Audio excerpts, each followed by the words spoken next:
Students, in this session, let us know about the sugar acids. What are sugar acids?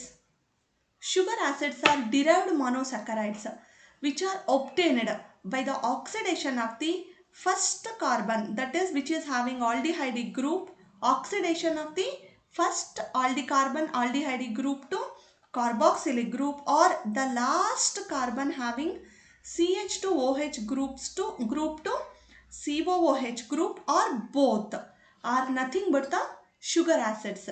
So some of the examples I am going to give you.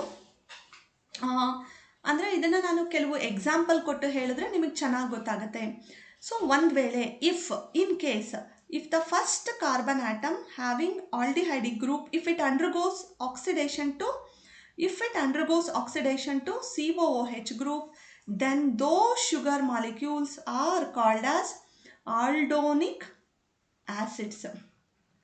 So ಅಂದರೆ ಯಾವುದೇ ಮಾನೋಸ್ಯಾಕರೈಡಲ್ಲಿ first ಕಾರ್ಬನಿನ aldehyde group oxidation ಆದರೆ if it is oxidised to carboxylic group ಬರೋ ಪ್ರಾಡಕ್ಟನ್ನು sugar acid ಅಂತ ಕರಿತೀವಿ. ಇನ್ನು ಕೆಲವು ಕೇಸಸಲ್ಲಿ ಏನಾಗುತ್ತೆ, the last carbon atom CH2OH ಗ್ರೂಪನ್ನು ಹೊಂದಿರುವಂಥ last carbon atom corresponding COOH ಗ್ರೂಪಿಗೆ ಆಕ್ಸಿಡೇಷನ್ ಆಗುತ್ತೆ, ಅದನ್ನು ಶುಗರ್ ಆ್ಯಸಿಡ್ಸ್ ಅಂತೀವಿ. ಇನ್ನು ಕೆಲವು ಕೇಸಸಲ್ಲಿ ಫಸ್ಟ್ ಕಾರ್ಬನ್ನು ಆಕ್ಸಿಡೇಷನ್ ಆಗುತ್ತೆ, ಲಾಸ್ಟ್ ಕಾರ್ಬನ್ನು ಆಕ್ಸಿಡೇಷನ್ ಆಗುತ್ತೆ, that is also called as the obtain products are also called as sugar acids. ಈಗ ಆ ಕಾಂಪೌಂಡ್ಸನ್ನು ನಾವು ಏನೇನಂತ ಕರಿತೀವಿ ನೋಡೋಣ. ಈಗ ಒಂದು ವೇಳೆ ದ ಫಸ್ಟ್ ಕಾರ್ಬನ್ ಆಕ್ಸಿಡೇಷನ್ ಆಯಿತು ಅಂತ ಹೇಳಿದ್ರೆ ಬರೋ ಅಂಥ ಪ್ರಾಡಕ್ಟನ್ನು ನಾವೇನಂತ ಕರಿತೀವಿ, we call them as aldonic acid. So for example ಗ್ಲೂಕೋಸನ್ನು ಕನ್ಸಿಡರ್ ಮಾಡಿದ್ರೆ, just consider the structure of the glucose, or just consider glucose molecule.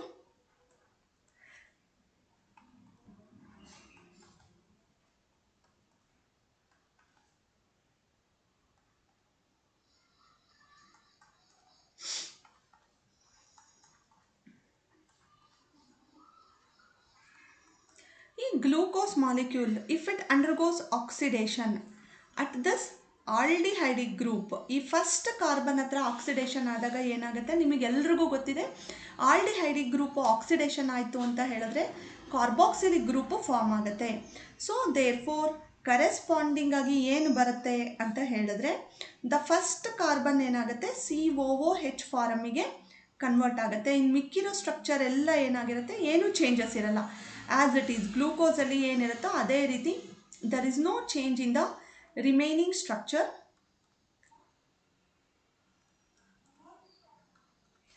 ಈ ರೀತಿ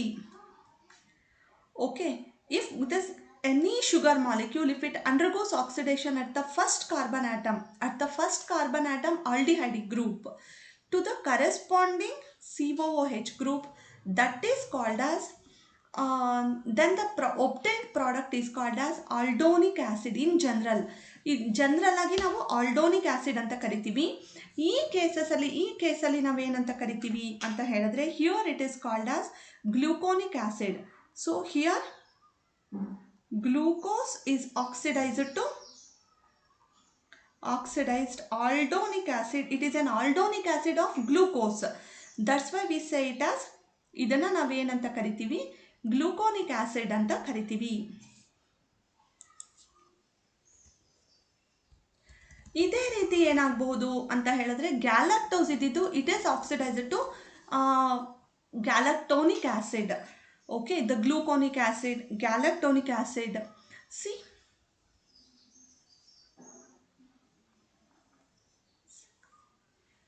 ಸೊ ಫಸ್ಟ್ ಕಾರ್ಬನ್ನು CHO ಇದೆ ಗ್ಯಾಲಕ್ಟೋಸಲ್ಲಿ.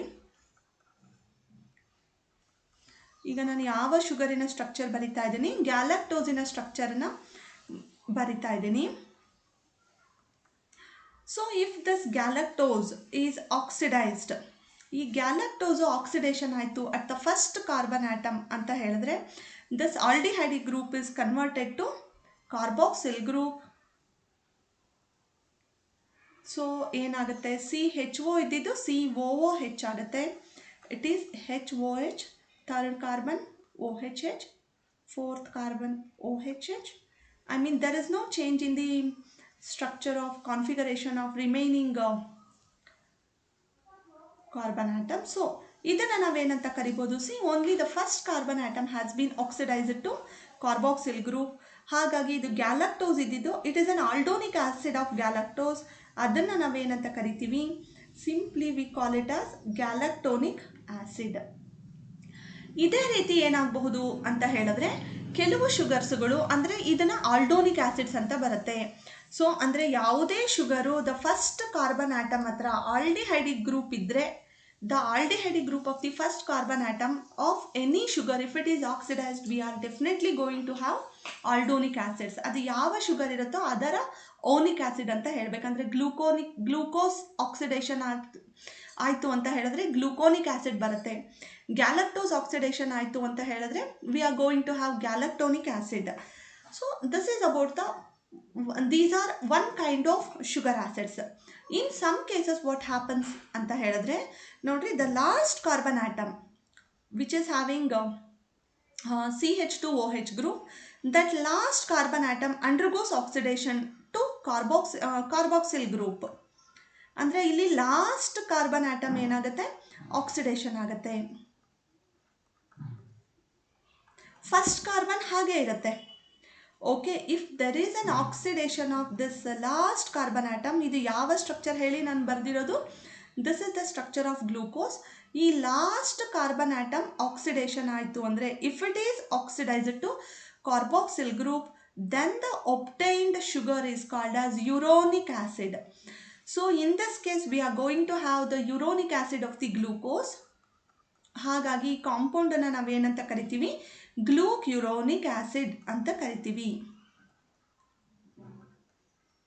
So see, there is no change in the first carbon atom, only the last carbon atom is oxidized. So this ಈ ರೀತಿ last carbon atom oxidation ಆಯಿತು ಅಂದರೆ general ಆಗಿ ನಾವು ಅವನ್ನ ಏನಂತ ಕರಿತೀವಿ, we call them as uronic acids. So here this compound is called as, ಇದನ್ನು ನಾವೇನಂತ ಕರಿಬೋದು, see glucuronic, this is called as glucuronic acid.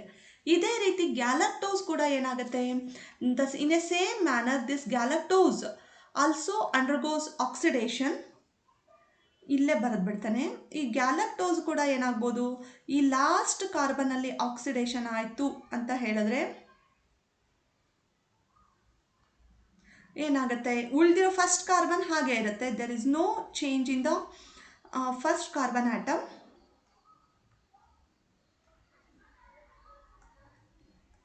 ಆದರೆ ಲಾಸ್ಟ್ ಕಾರ್ಬನ್ ಆಟಮ್ ಮಾತ್ರ ಏನಾಗುತ್ತೆ, ಆಕ್ಸಿಡೇಷನ್ ಆಗಿಬಿಟ್ಟು COOH ಆಗಿ ಕನ್ವರ್ಟ್ ಆದರೆ ಈ ಶುಗರನ್ನು ನಾವೇನಂತ ಕರಿತೀವಿ, uronic acid. But it's a derivative of galactose, that's why ಇದನ್ನು ಏನಂತ ಕರಿತೀವಿ, we call it as galacturonic acid ಅಂತ ಕರಿತೀವಿ. Okay, so similarly glucose is converted to glucuronic acid, mannose is converted to mannuronic acid. ಈ ರೀತಿ convert ಆಗುತ್ತೆ. ಈ ರೀತಿ ಲಾಸ್ಟ್ ಕಾರ್ಬನ್ ಆಕ್ಸಿಡೇಷನ್ ಆಗಿ ಬರೋ ಪ್ರಾಡಕ್ಟ್ಸನ್ನು ನಾವೇನಂತ ಕರಿತೀವಿ, ಯುರೋನಿಕ್ ಆಸಿಡ್ ಅಂತ ಕರಿತೀವಿ. ಅದರ ರೆಸ್ಪೆಕ್ಟಿವ್ ಶುಗರಿನ ಹೆಸರನ್ನೇ ಕರಿತಾ ಹೋಗ್ತೀವಿ. ಇನ್ನೂ ಕೆಲವು ಕೇಸಸಲ್ಲಿ ಏನಾಗುತ್ತೆ, ಈ ಫಸ್ಟ್ ಕಾರ್ಬನ್ನು ಆಕ್ಸಿಡೇಷನ್ ಆಗುತ್ತೆ, ಲಾಸ್ಟ್ ಕಾರ್ಬನ್ ಎರಡೂ ಆಕ್ಸಿಡೇಷನ್ ಆಗುತ್ತೆ. ಅಂದರೆ ಇನ್ ಸಮ್ ಆಕ್ಸಿಡೇಷನ್ ಅಂದರೆ in some sugars, derived sugars which occur in nature, they have both the first and last carbon atoms oxidized. ಇದನ್ನು ನಾವೇನಂತ ಕರಿತೀವಿ ಅಂತ ಹೇಳಿದ್ರೆ ಆಲ್ಡಾರಿಕ್ ಆಸಿಡ್ ಅಂತ ಕರಿತೀವಿ. We call them as aldaric acid ಅಥವಾ ಸ್ಯಾಕರಿಕ್ ಆಸಿಡ್. ಸೊ ನಾನೀಗ ಎಕ್ಸಾಂಪಲ್ ಬರಿತೀನಿ. ಈಗ ಇಲ್ಲಿ here it is just look at the structure. It's a glucose. This glucose is now it undergoes oxidation both at the first carbon atom ಮತ್ತು last carbon, ಎರಡೂ carbon atom ಹತ್ರ oxidation ಆಗಿಬಿಟ್ಟು ಏನಾಗಿದೆ, carboxyl group form ಆಗಿದೆ. So ಈ ರೀತಿ sugars first carbon ಮತ್ತು last carbon ಎರಡೂ ಕಡೆ ಆಕ್ಸಿಡೇಷನ್ ಆಯಿತು ಅಂತ ಹೇಳಿದ್ರೆ ಅದನ್ನು ನಾವೇನಂತ ಕರಿತೀವಿ, ಸ್ಯಾಕರಿಕ್ ಆಸಿಡ್ಸ್ ಅಂತ ಕರಿತೀವಿ ಅಥವಾ ಆಲ್ಡಾರಿಕ್ ಆಸಿಡ್ಸ್ ಅಂತ ಕರಿತೀವಿ. ಸೊ ದಿಸ್ ಕಾಂಪೌಂಡ್ ಈ ಕಾಂಪೌಂಡನ್ನು ನಾವೇನಂತ ಕರಿತೀವಿ ಜನರಲ್ ಆಗಿ aldaric acid, glucaldaric acid, glucosaccharic acid ಈ ರೀತಿ ಕರಿತೀವಿ. ಏನಂತ ಕರಿತೀವಿ ಇದನ್ನು? The sugars are nothing but the aldaric acid, ಅಂದರೆ ಗ್ಲೂಕಾಲ್ಡಾರಿಕ್ ಆ್ಯಸಿಡ್. ಇದು ಗ್ಲೂಕೋಸಿಂದ ಫಾರ್ಮ್ ಆಗಿತ್ತು ಅಂತ ಹೇಳಿದ್ರೆ ನಾವೇನಂತ ಕರಿತೀವಿ? Glucaldaric acid. If it is formed by the galactose, ಆಗ ನಾವೇನಂತ ಕರಿಬೋದು? Galactaldaric acid, man aldaric acid. ಇದು ಒಂದು ರೀತಿ. ಇದನ್ನು ಸ್ಯಾಕರಿಕ್ ಆ್ಯಸಿಡ್ಸ್ ಅಂತಲೂ ಕರೀತಾರೆ. ಈ ಸ್ಯಾಕರಿಕ್ ಆ್ಯಸಿಡ್ಸ್ ಅಂತ ಕರೆದ್ರೆ ಯಾವ ರೀತಿ ನೇಮಿಂಗ್ ಕೊಡಬೇಕಾಗುತ್ತೆ ಅವಾಗ? ಈ ಕಾಂಪೌಂಡನ್ನು ಗ್ಲೂಕೋ ಅಂದರೆ ಆ ಕಾಂಪೌಂಡಲ್ಲಿರೋವಂಥ ಶುಗರ್ ನೇಮಿಗೆ ನಾವೇನು ಮಾಡಬೇಕು? ಸ್ಯಾಕರಿಕ್ ಆ್ಯಸಿಡನ್ನು ಆ್ಯಡ್ ಮಾಡ್ತೀವಿ. ಅಂದರೆ ಇಲ್ಲಿ ನಾವೇನು ಆ್ಯಡ್ ಮಾಡ್ತೀವಿ? ಈ ಕಾಂಪೌಂಡನ್ನು ಏನಂತ ಕರಿತೀವಿ?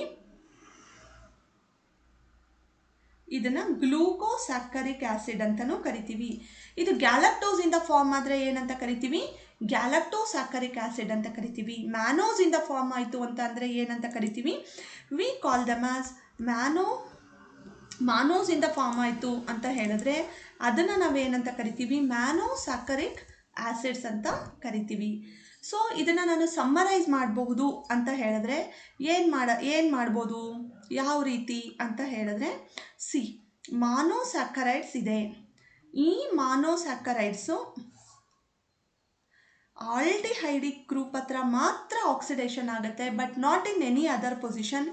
ಈ ರೀತಿ ಆಕ್ಸಿಡೇಷನ್ ಆಯಿತು ಅಂತ ಹೇಳಿದ್ರೆ ನಮಗೆ ಬರುವಂಥ ಶುಗರನ್ನು ನಾವೇನಂತ ಕರಿತೀವಿ? ಶುಗರ್ ಆ್ಯಸಿಡನ್ನು ಆಲ್ಡೋನಿಕ್ ಆ್ಯಸಿಡ್ ಅಂತ ಕರಿತೀವಿ.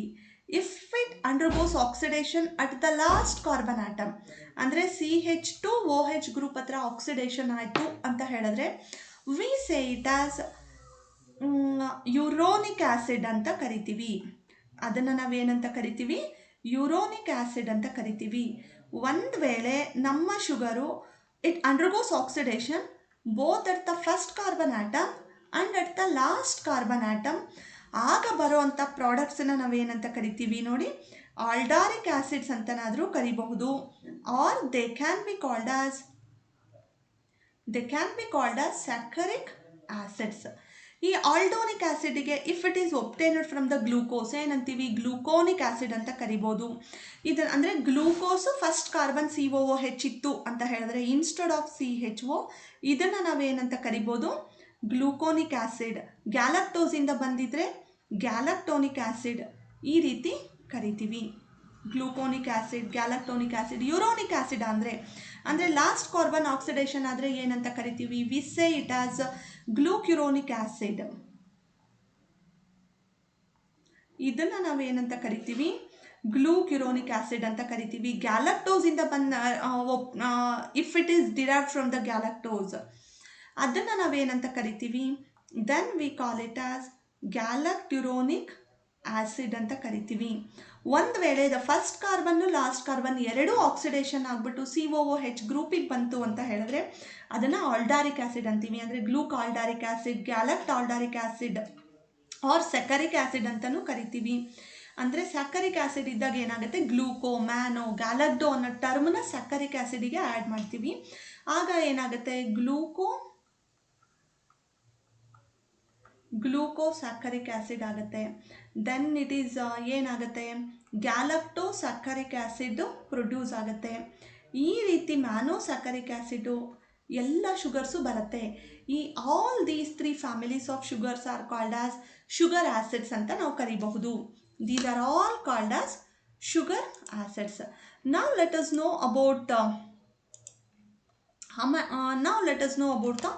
Deoxy sugars.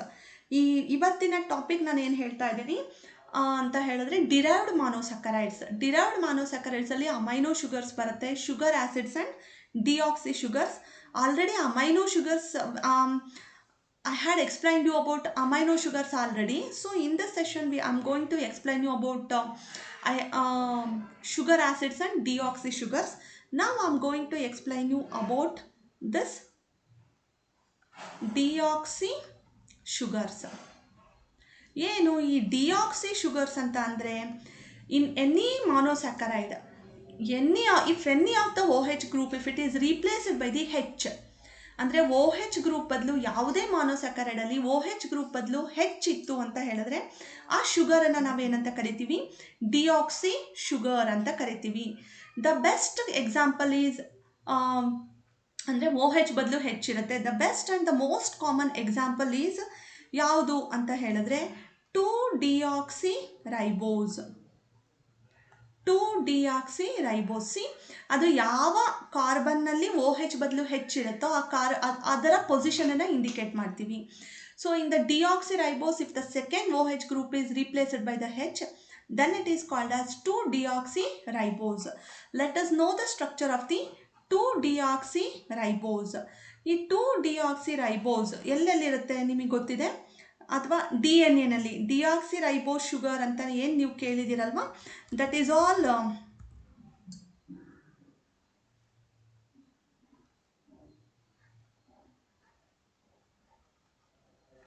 So it's a pentose. ಹಾಗಾಗಿ first carbon HOH, second carbon HOH ಬರೋ ಬದಲು ಏನಾಗುತ್ತೆ, ರೈಬೋಸ್ ಆದರೆ ಇಲ್ಲಿ OH ಇರುತ್ತೆ. ಸೊ ಹಾಗಾಗಿ instead of this OH, here we are going to have H. OH ಬದಲು ಇಲ್ಲಿ ಏನಿರುತ್ತೆ, H ಇರುತ್ತೆ.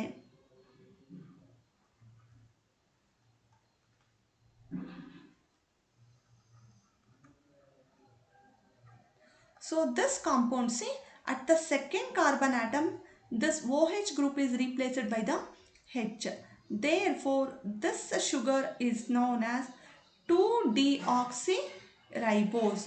It is the most naturally abundantly occurring deoxy sugar. It is present in the DNA molecule. This 2-deoxyribose is present in the DNA molecule. Similarly, in the nature, we have two more deoxy sugars. They are nothing but the L-rhamnose. We have two more sugars. They are, which is nothing but the L-rhamnose. ಈ L-rhamnose ಏನಿದೆ, it is L-rhamnose ಅಂದರೆ ಏನು, it's a derivative of the mannose. So ಇದನ್ನು ನಾವೇನಂತ ಹೇಳ್ಬೋದು, 6-deoxy L-mannose is nothing but the rhamnose. ಇದರ structure ಏನಿರುತ್ತೆ ಅಂತ ಹೇಳಿದ್ರೆ ಹೇಗಿರುತ್ತೆ ನೋಡಿ, 6th ಕಾರ್ಬನ್ನು ಡಿಯಾಕ್ಸಿ ಶುಗರ್. ಅಂದರೆ ನೀವು ಇಲ್ಲಿ L-ಮ್ಯಾನೋಸನ್ನ ಬರ್ಕೊಳ್ಳಿ, ಅಥವಾ ನಾನು ಹಾಗೆ ವಿಜುವಲೈಸ್ ಮಾಡ್ಕೊಂಡು ಬರಿತಾ ಇದ್ದೀನಿ. L-ಮ್ಯಾನೋಸನ್ನ ಬರ್ಕೊಂಡು ಬರಿಬಹುದು. ಈ ರಿಂಗ್ ಸ್ಟ್ರಕ್ಚರ್ ನಿಮಗೆ ಕಷ್ಟ ಆಯಿತು ಅಂತ ಹೇಳಿದ್ರೆ, ಆ್ಯಂಡ್ ಇಟ್ ಈಸ್ ಆಲ್ಫಾ ಅಂತ ಹೇಳಿದ್ರೆ ಇಲ್ಲಿ ಏನಾಗುತ್ತೆ, ನಾನು ಆಲ್ಫಾ ಬೀಟಾ ಡೀಟೇಲ್ಸಿಗೆ ಮತ್ತೆ ಹೋಗಲ್ಲ. Here it is OHH. Okay, second L ಶುಗರ್ಸಲ್ಲಿ ಏನಾಗುತ್ತೆ ಅಂತ ಹೇಳಿದ್ರೆ,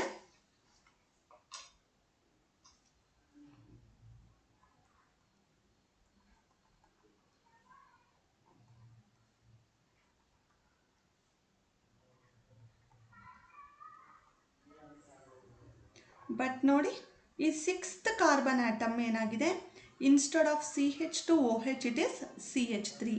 ಈ ಕಾಂಪೌಂಡನ್ನು ನಾವೇನಂತ ಕರಿತೀವಿ, alpha L-rhamnose. This is called alpha L-rhamnose. ಅದೇ ಥರ one more compound is there, that is L-fucose. Thus L-fucose is a derivative of the 6-galactose. It is also technically we can call it as 6-deoxy L-galactose. 6-deoxy L-galactose. So now let us know its structure.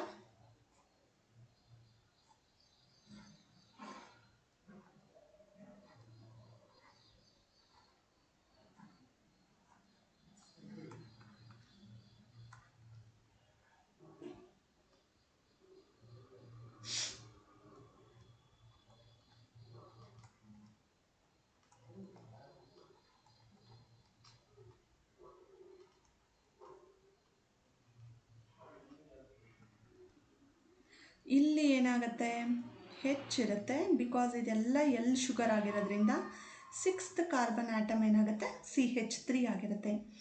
This compound is nothing but the L-fucose. ಏನು ಈಗ ನಾನು deoxy sugars ಹೇಳಿದೆ, 2-deoxyribose, alpha L rhamnose, L fucose, ಇವೆಲ್ಲ ಕೂಡ deoxyribose ಏನಾಗಿರುತ್ತೆ, it is present in the D N A of all the organisms from bacteria to human beings, from virus to human beings. Okay, D N A virus ಅಲ್ಲಿ bacteria to human beings. ಆದರೆ ಈಗ L ರ್ಯಾಮ್ನೋಸು ಮತ್ತು L ಫ್ಯೂಕೋಸ್ ಏನಾಗಿರುತ್ತೆ, they are present in the plant and animal cells, in almost all plant and animal cells.